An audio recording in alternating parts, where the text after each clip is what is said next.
Bună, dragii mei! Bine ați venit la previziunile pentru energia lunii iulie. Acestea se aplică pentru toți cei care au ascendentul, soarele și luna în leu. În prima parte a emisiunii voi vorbi despre tranzitele astrologice din această lună, iar apoi vedem ce ne spune energia prin cărțile de oracol, prin cele de tarot, dar și prin talismane. Vă doresc tuturor să aveți o lună minunată și vizionare plăcută. Vestea bună este că pentru voi această lună este una dintre cele mai personale și mai puternice ale anului. Jupiter, marele benefic, se află deja în semnul vostru, în leu, pe casa 1, casă care reprezintă identitatea, corpul, felul în care intri în această lume. Jupiter pe ascendent, aici în casa 1, este unul dintre cele mai generoase tranzite posibile pentru sine. Te simți mai mare, mai încrezător, mai prezent, mai vizibil. Există o expansiune naturală a felului în care ocupi spațiul. Oamenii te văd, ești vizibil, ești magnetic. Tu te vezi pe tine însuți sau însăți. Iar această lună aduce această energie de apogeu, de împlinire. Pe 7 iulie, la început de lună, Neptun, planeta mirajului, a decepției, dar și a spiritualității, intră în retrogradare în Berbec, pe casa a 9-a. Iar această casă are legătură cu filozofia, cu credința, cu călătoriile pe distanțe lungi, cu viziunea despre lume, cu studiul superior aprofundat. Neptun, în acest moment, dizolvă certitudinile despre sens și adevăr în acest context. În retrogradare, procesul se întoarce spre interior și ești invitat sau invitată să revizuiești ce crezi cu adevărat, ce sistem de valori îți este cu adevărat al tău și ce ai preluat din exterior fără să fii ales conștient.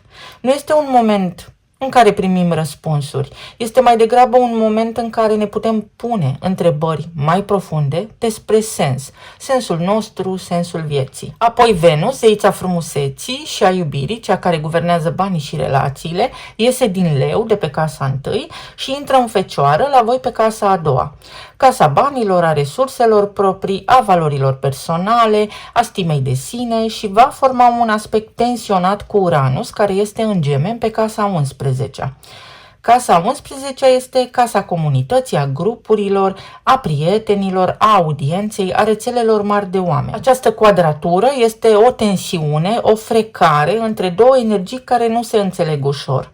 Concret, ceva legat de bani sau de valoarea ta personală intră brusc într-un fel de conflict cu un grup de oameni, cu o comunitate sau cu o prietenie. Poate fi o cheltuială neașteptată legată de un cerc social, poate fi o tensiune între ce prețuiești tu și ce prețuiește grupul din care faci parte, poate fi o surpriză financiară care vine din zona relațiilor colective. Nu luați în această perioadă decizii majore fără să le analizați până la cel mai mic detaliu. Apoi se formează evenimentul de lună nouă din Rac, pe casa a 12-a în cazul vostru. Casa a 12 este casa retragerii, a invizibilului, a inconștientului colectiv, a tuturor proceselor care se desfășoară dincolo de pragul conștientului. Și luna nouă pe casa a 12-a este un început care nu se vede, ceva se plantează în adâncul tău, în vis, în tăcere, în singurătate. Este un moment bun în care să te retragi, să meditezi, să lași mintea să se liniștească. Ce se naște acum în tine nu este gata să fie arătat lumii, are nevoie de timp, de spațiu și indicat ar fi să păstrați pentru voi aceste idei, aceste trăiri. Apoi, pe 20 și 21 iulie se produce ceva rar și important din punct de vedere astrologic. Jupiter, care este în leu la voi pe casa 1, formează în aceeași perioadă 3 aspecte cu planete lente, precum urmează: un trigon sau un aspect benefic cu Neptun, care este în retrogradare în casa a 9-a, o opoziție, un aspect de tensiune cu Pluton, care este în retrogradare în Vărsător pe casa a 7-a a parteneriatelor, și un sextil, un aspect benefic cu Uranus, care este în Gemeni pe casa 11-a. Ești practic în centrul unei configurații rare care te implică direct pe tine. Jupiter pe ascendent înseamnă că tu ești epicentrul acestei energii. Aspectul favorabil cu Neptun din casa a 9-a conectează expansiunea ta personală cu o viziune spirituală sau filozofică mai largă. Ce devii acum este parte dintr-o chemare mai înaltă. Opoziția cu Pluton din Vărsător, care este în retrogradare în casa a 7-a, arată că această creștere personală intră în tensiune cu un partener sau cu o relație semnificativă. Celălalt simte că te schimbi sau poate nu știe cum să se raporteze la această nouă versiune a ta. Această tensiune poate fi transformatoare dacă este traversată cu onestitate și autenticitate. Iar sextilul, aspectul benefic pe care Jupiter îl face cu Uranus din Gemeni din casa 11-a, aduce oportunități neașteptate prin comunitate, prin rețeaua ta.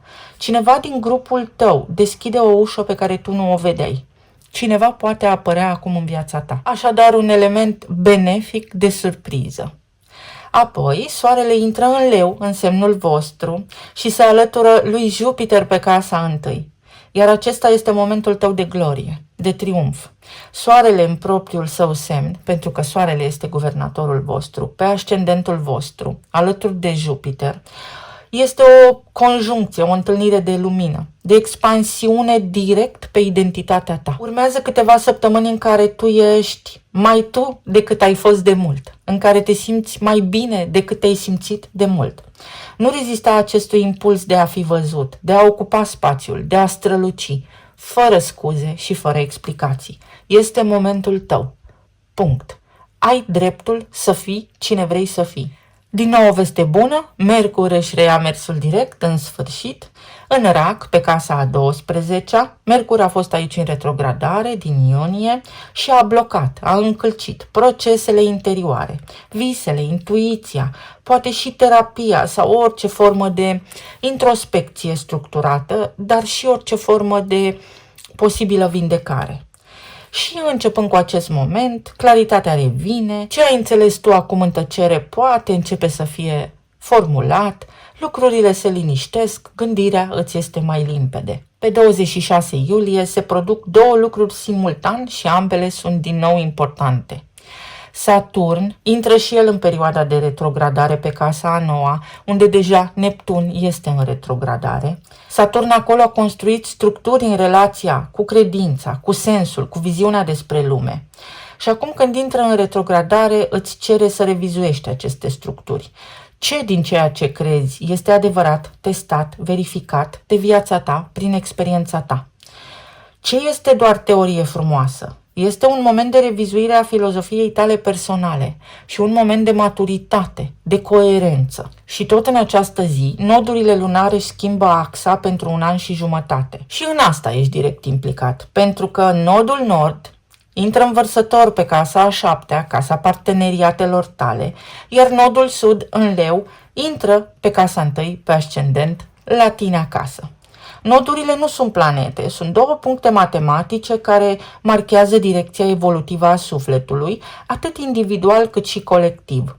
Nodul sud ne arată ce lăsăm în urmă, tipare vechi pe care le-am epuizat, iar nodul nord ne arată unde mergem, către ce anume și ce trebuie să construim. Pentru tine, nodul sud pe casa 1 în Leu înseamnă că tiparul vechi, identitatea ta veche, trebuie să fie eliberată. Și acest lucru vine când Jupiter și Soarele sunt pe casa 1 și te susțin. Paradoxul este de eliberat. Ești susținut să te transformi, să-ți schimbi viața, existența și identitatea. Nu că tu nu contezi, contezi enorm. Nu că ceea ce ai făcut până acum este greșit, ba dimpotrivă, dar direcția evolutivă te cheamă spre celălalt. Nodul nord, pe casa 7-a, îți arată direcția următorilor ani. Parteneriate autentice, relații semnificative, celălalt ca oglindă și ca profesor. De la a fi vedeta propriei tale vieți, te îndrepți acum spre a construi ceva împreună cu altcineva, care contează semnificativ în viața ta. Deci poate fi o perioadă în care îți cunoști marea iubire, o perioadă în care relația ta se schimbă și este evolutiv. La sfârșitul lunii, pe 29, avem luna plină din Vărsător, care se formează pe casa a 7-a, a parteneriatelor, a relațiilor semnificative, a contractelor și a celorlalți. O culminație în această zonă, o relație importantă ajunge într-un punct de claritate sau de încheiere. Ceva despre cum te raportezi la partener sau la celălalt în general devine vizibil, definitiv și de neignorat.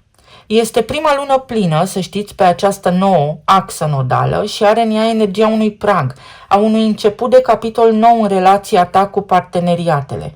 Și în aceeași zi, Jupiter va face conjuncție exactă cu Soarele în Leu pe casa întâi. Iar acest lucru capătă o forță aparte. Este ziua ta, este sărbătoarea ta. Una dintre cele mai luminoase zile ale anului pentru identitate, pentru tine, pentru prezență, pentru tot ceea ce ești tu la maximum. Iulie, ca și concluzie, este o lună în care strălucești mai tare ca oricând și în care ești chemat, tocmai de aceea, pentru că ești foarte strălucitor, să înveți că lumina cea mai frumoasă este cea care luminează și pe altul, nu doar pe sine. Ești chemat, practic, să trăiești și să te bucuri și să îți întâlnești, de ce nu, partenerul, jumătatea, omul alături de care poți trăi extrem de frumos. Să vedem acum ce ne spune și oracolul. Este o lună fantastică, mă bucur foarte mult. Știți deja, cei care mă urmăriți, că și eu am ascendentul în Leu. Fluturele, o lună puternică de transformare, de bucurie, de frumusețe, de tranziție. O lună plină de schimbări. Avem o ghindă. Putere, curaj și forță. Puterea este cartea voastră în tarot. Este puterea de a te stăpâni emoțional, puterea de a fi înțelept, puterea de a fi prezent fără atașamente. Asta vor face nodurile lunare pentru tine. Te vor ajuta să te eliberezi de atașament, să fii întreg. Cimbrul, așa a ieșit, dacă nu mă înșel, și la berbec și la rac, prezență și conștiință de sine. Cimbrul te ajută ca și plantă, ca și energie, să te eliberezi de parazitare energetică, dar și de paraziți intestinali. Iar asta înseamnă că s-ar putea pe parcursul acestei luni anumiți oameni să plece din viața ta, tocmai pentru că nu făceau altceva decât să îți fure lumina. Iar aici avem un altar, credința ta, filosofia ta de viață sau casa a noua, unde Saturn și Neptun au intrat în iulie în retrogradare. Recunoștință și să vă eliberați de povară. Să aveți încredere că ceea ce se întâmplă pe parcursul acestei luni în viața voastră este benefic și că este un prilej prin care poate voi nu aveați abilitatea de a face anumite lucruri sau capacitatea de a vedea autentic o situație. Indiferent sub ce pretext sau indiferent sub ce formă se vor arăta anumite contexte în viața voastră. Să vedeți partea plină a paharului. Relațiile, planul material și emoțional.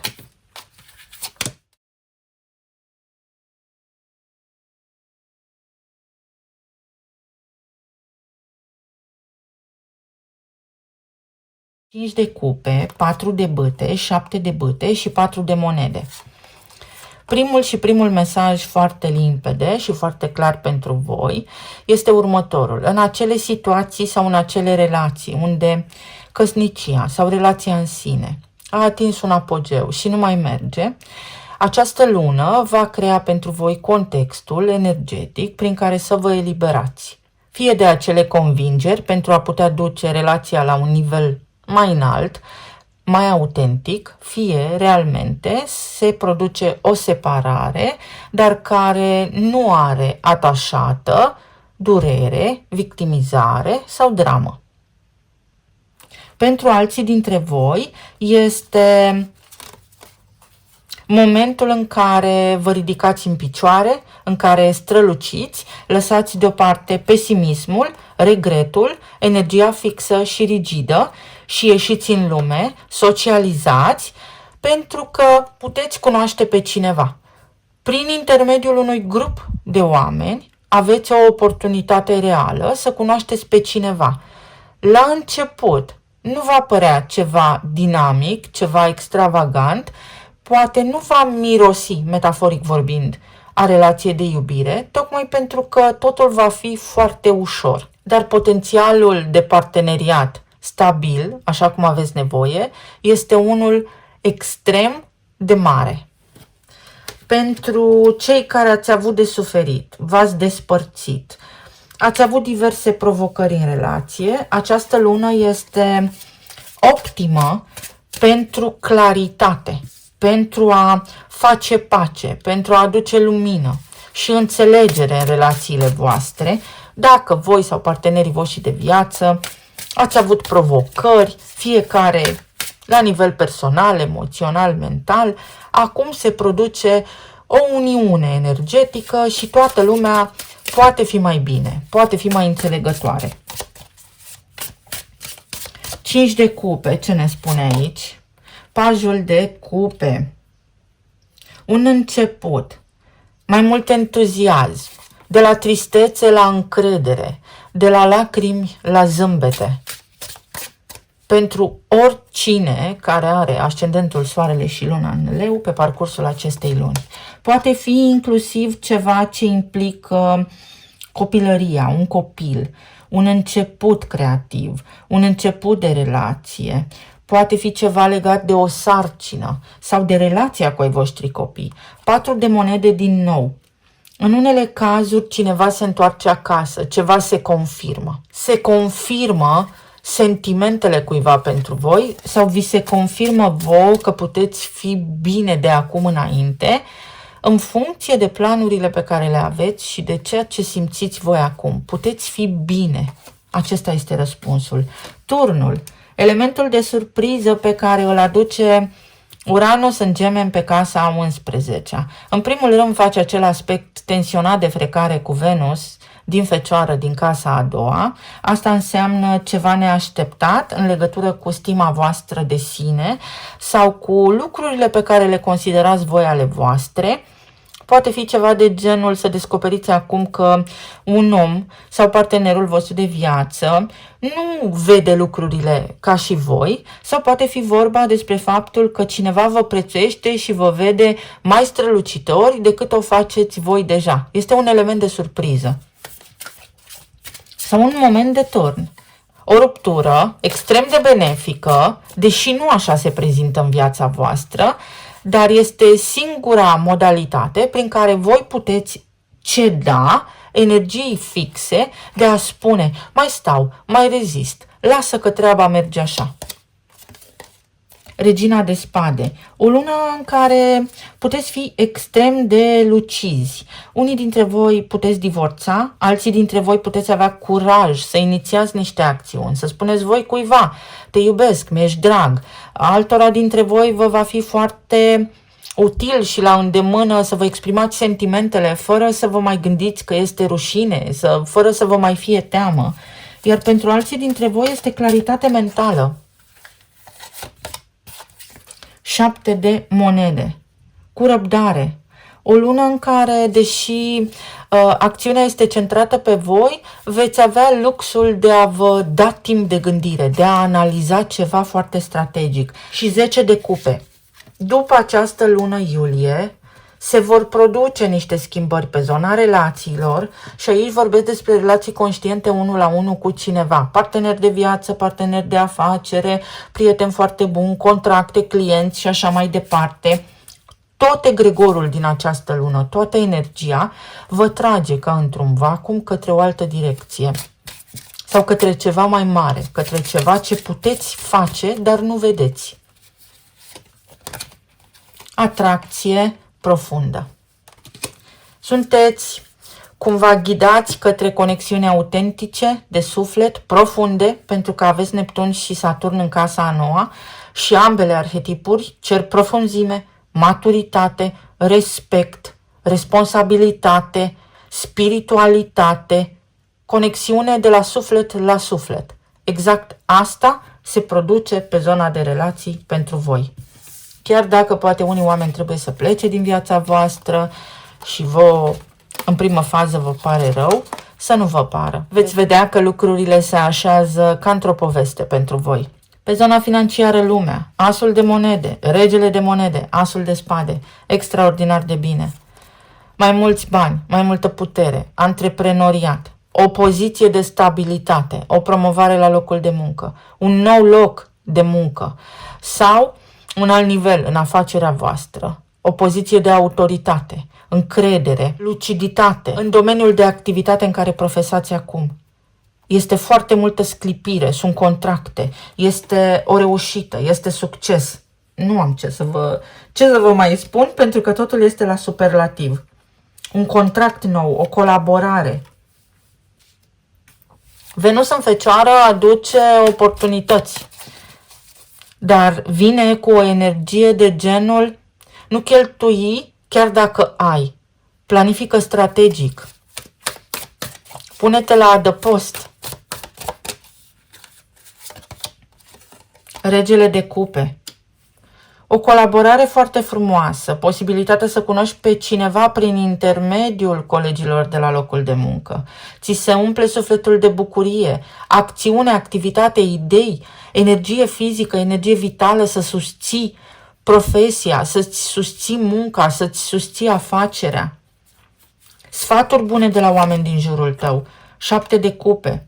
Capacitatea să iei cele mai bune decizii pentru tine acum și eremitul. Nu te grăbi înainte de a lua o decizie. Ți se vor prezenta foarte multe oportunități sau tu le poți manifesta tocmai pentru a învăța care ți este valoarea.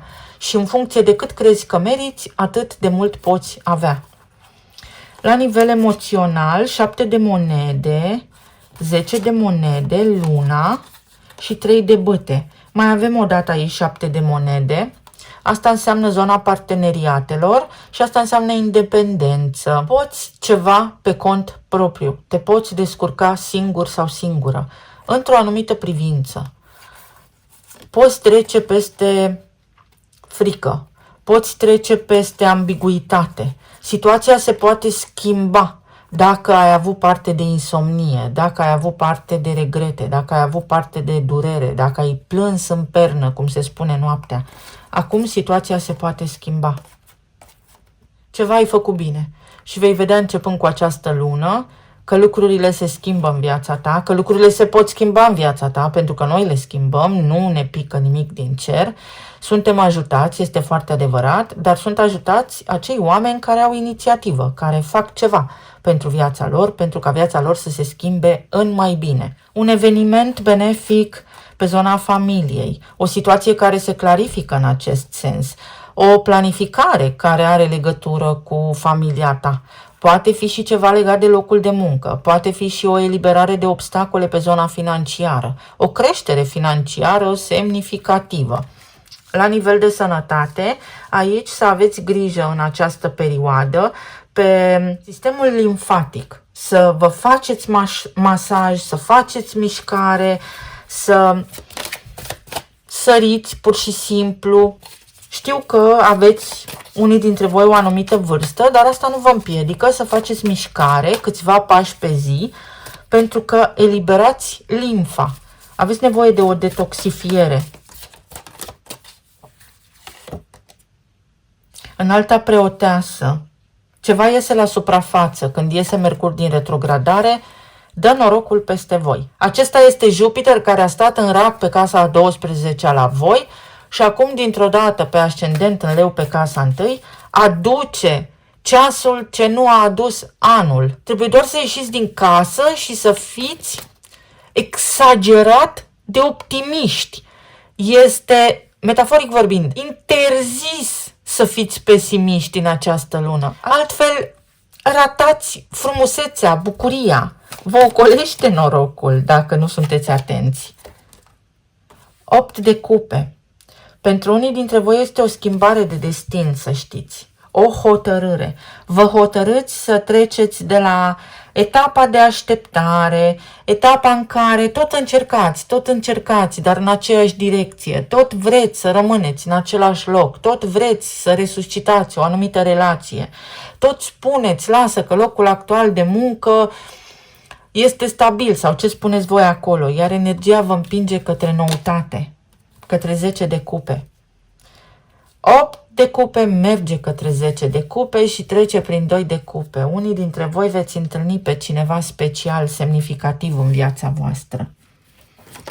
Și concluzia lunii pentru voi este o lună de împlinire și nu doar această lună. Începe o etapă de transformare, dar care are la bază voința voastră. Familia. Vă puteți întemeia o familie, ceva semnificativ în familie, în casă. Aici spune control sau vitejie, curaj. Curajul de a începe o nouă viață. Cine va avea curajul de a începe o nouă viață va fi recompensat pentru asta. Recompensat pentru asta. Eu am spus, cartea a livrat.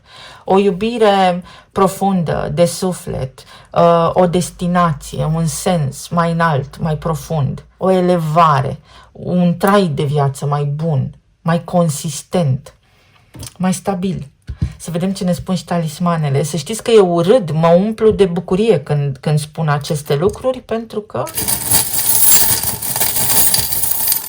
trăiesc după propriul meu cod. Uite, pe zona casei a noua, ceva se poate schimba. Pot fi inclusiv niște studii, poate fi o diplomă, poate fi ceva ce implică străinătatea sau ceva ce implică un om din străinătate sau poate fi ceva ce are legătură cu altă cultură. Dar este un succes. Este o etapă în care, prin conexiunile cu ceilalți, înveți foarte multe. Poate fi ceva legat de operă, de muzică, de dans. Poate fi ceva calitativ.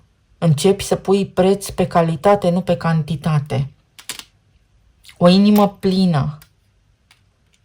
O relație care necesită atenție din partea ta în sensul că nu va mai fi nevoie să te flambezi, nu va mai fi nevoie să faci tu mai mult decât celălalt. Este ușoară, este lină. O iubire de suflet care poate aduce la pachet inclusiv căsătorie. Bani. Bani mai mulți. Depășești niște provocări financiare. Aici avem faetonul. Cineva vine spre tine sau tu începi acum o nouă viață. Și ai aici un profesor. Pentru că ai experiență. Sau poate ești profesor și se întâmplă ceva bun pentru tine. Sau poate faci niște cursuri. Sau poate înveți ceva acum. Un cadou. Și este ceva neașteptat. Cadoul tău este înțelepciunea. Un contract, câștigi ceva, o licitație, un loc de muncă, ceva extrem de bun și de benefic. Marte. Marte este în Gemeni pe casa a 11-a și asta înseamnă că te poți afilia unor grupuri de oameni, că dacă lucrezi pe online sau afacerea ta implică mediul online, poți crește foarte mult. Poate fi faptul că norocul tău vine dintr-o comunitate, cunoști pe cineva dintr-un grup de oameni. Dragonul, poate fi cineva în semnul dragonului sau poate fi la luna nouă din Rac, în jurul datei de 14 iulie. Luna nouă se produce în casa voastră a 12-a, deci nu veți vedea de unde, cum și în ce fel vă găsește norocul. Vești bune la nivel financiar. Niște vești bune care vă cresc stima de sine. Noroc! L-am văzut mai devreme și fără talismane. Noroc! Acesta este un an extrem de benefic pentru voi. Nu rămâneți într-o stare pesimistă. Faceți tot posibilul să trăiți, să fiți activi și să ieșiți din case, să vă bucurați, să fiți exagerat de optimiști. Și veți vedea beneficiile cu măsură, în etape, de la mic la mare. Banii vin la voi de la mic la mare. Lucrurile cresc, încet, încet. Construiți ceva în etape. Veți depăși niște provocări financiare. O energie masculină care vă susține sau dacă sunteți doamne, puteți cunoaște pe cineva. Un om care a trecut prin multe. Avem semnul Capricornului aici. Poate fi noroc în afacere, o afacere mai stabilă, poate fi un loc de muncă, poate fi o promovare, poate fi ceva ce implică succes cu autoritățile. Inițialele sunt R, O, M, T, K și D. Avem de 2 ori, aici se dublează niște inițiale. Asta înseamnă reușită, asta înseamnă că aveți cu cine discuta, nu sunteți singuri pe lume, aveți susținere, aveți un parteneriat. Roar, leul. Când voi veți vorbi, întreaga lume ascultă. Dor, cuiva este foarte dor de tine și faceți parte din codul genetic, din amprenta energetică a acestei persoane. O întâlnire cosmică. Mor de dor. Uitați! Cuiva îi este extrem de dor de voi. Un turn. O eliberare din turn. Un prinț salvează o prințesă, masculinul care protejează femininul. Pe de o parte, pe zona relațiilor de iubire, lucrurile se pot schimba și pot fi benefice pentru voi, pentru că există voință și din partea voastră și din partea cuiva, iar pentru alții dintre voi înseamnă am acum această capacitate de a rezolva singur ceea ce am nevoie să rezolv. You rock, sunteți vedete, sunteți în centrul atenției. Poate ceva devine viral. Torok Maktu. Ca în filmul Avatar. Știți dragonul din filmul Avatar? Uite că avem aici dragonul. Era un dragon de neîmblânzit. Și personajul principal, Jake Sully, a avut capacitatea de a-l controla. Voi aveți, începând cu luna iulie, capacitatea de a îmblânzi viața, de a crea viață, de a crea prosperitate și abundență. Luați-o în serios, este vorba despre viața voastră. Oro, aur, Jupiter în leu, soarele în leu, ceva prețios, de neprețuit. Poate faceți tranzacții pe bursă. Toro, un taur, poate fi cineva cu Jupiter în leu. Poate fi cineva cu Jupiter în taur natal. Ceva extrem de bun. Forță, determinare, stabilitate. Și mai avem aici Mordor, din Stăpânul Inelelor. Asta înseamnă că aveți capacitatea de a trece peste absolut orice. Ce trăiți voi acum se poate schimba, devine istorie. Dar nu devine cu noi stăm pe canapea. Știți cum explic de fiecare dată? Devine pentru că noi decidem asta, pentru că noi facem asta pentru noi înșine. Ne ridicăm, mergem, acționăm, facem lucrurile să se întâmple. Și Tor. Uranus în Gemeni vă poate aduce popularitate, vă poate aduce o nouă identitate, vă poate aduce o viață nouă. Și nu exagerez nimic din ceea ce am spus aici, pentru că altfel nu m-aș fi bucurat. Și eu am ascendentul în Leu. Eu vă mulțumesc foarte mult. Vă doresc la mulți ani celor care vă sărbătoriți ziua. Să fiți bine, sănătoși și iubiți și să ne auzim cu bine și data viitoare. Străluciți și veți avea alternative. Să ne auzim cu bine și să fiți sănătoși. Pa, pa!